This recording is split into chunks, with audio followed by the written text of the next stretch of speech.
So boys, I just left jiu-jitsu, pretty worn out, but I'm gonna make a quick little video.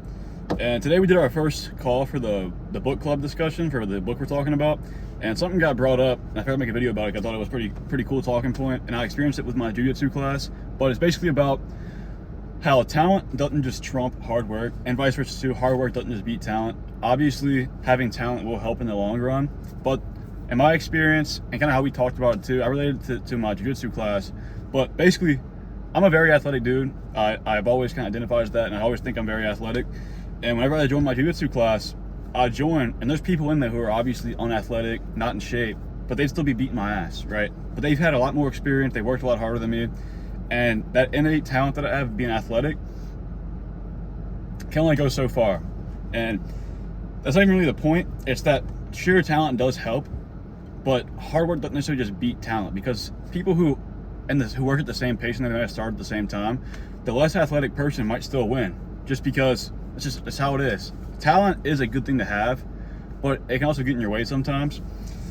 But basically, the reason I'm saying this is because you don't have to be naturally good at something to be good at it, and you don't gotta compare yourself to other people either. I make a lot of videos on social skills and developing social skills, being able to talk to people. And somebody in the call earlier mentioned how just talking to people frequently and gaining that experience will get you better at it, and I agree with that. But that was Jimmy who brought that up. He's in the Discord.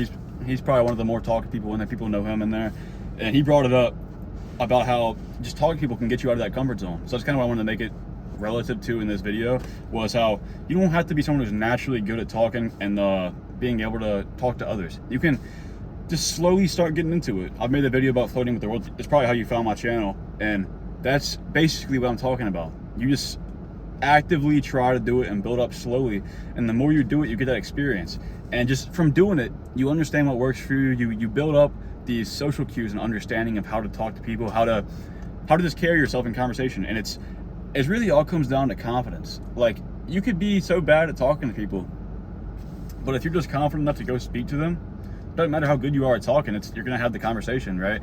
The only reason that you're holding yourself back from talking to strangers is because it scares you. You're literally intimidated of talking to them, and that's where the experience comes in. The more you do it, you see there's nothing to be scared of, because even the bad experiences aren't even like really bad. It'll happen 10 seconds later, it's like, okay, it's over, right? So if something goes bad, you just walk away and it never happens again. You probably won't even see the person. But even though it went badly, you got the experience, you learned from it, so you become good at it. It's over time. The confidence builds up because you know you've done it before. The small wins, whenever it's a good interaction, it builds you up, gets you ready to do it again, and it makes it easier for the next time. Even the bad, whenever something bad happens, it makes it easier for the next time too. So it's like a win-win. Even if it goes well, it'll help you a lot because it'll boost your confidence and give you more experience. But if it goes badly, you just got more experience, right? And I found that whenever we do something we want to improve in, you don't really latch onto the bad things. You just latch on the good things, right? Your brain remembers the good and kind of forgets the bad. If it's like really bad, you probably remember it, but things that are like that just don't go well, you're not really gonna remember. And I'll relate this to basketball. Let's say somebody's working on their three-point shot, right? And they want to get better at it. They're first starting, they shoot they make one out of 10. Every 10 shots, they only make one three-pointer. Over time, their form gets better, they get better at it, they start making 3 out of 10, then 5 out of 10. And eventually get to the point where they just make it all the time.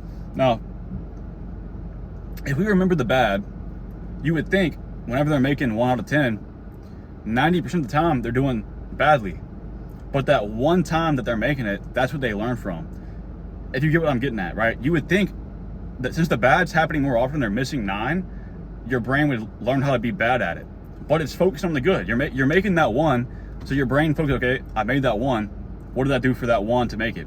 So the small wins are what you're gonna remember and what you're gonna really build up off of. Because whenever you get to the point where it's just easy, those small wins are the reason why. You didn't remember the bad, you remembered the good. So just keep in mind, experience trumps all. I wouldn't say it's necessarily working hard or just being talented, it's just experience. Because you can be good at anything if you just keep trying. You might not be the best, but you can be good at anything. Just put yourself out there, try to get new experiences. That's probably the biggest thing I preach on this channel, is to get new experiences, do things you never do, because you never know how much it'll help you, how much it'll change you, and it can really change your life. It's changed my life, and I actively try to seek out new things. Like shit, this weekend, I'm going to hang out with some dude I met at the gym. Never hung out with him. I'm literally going there with him and a bunch of his friends. I don't know any of them besides that one dude, and I barely know him from the gym, right?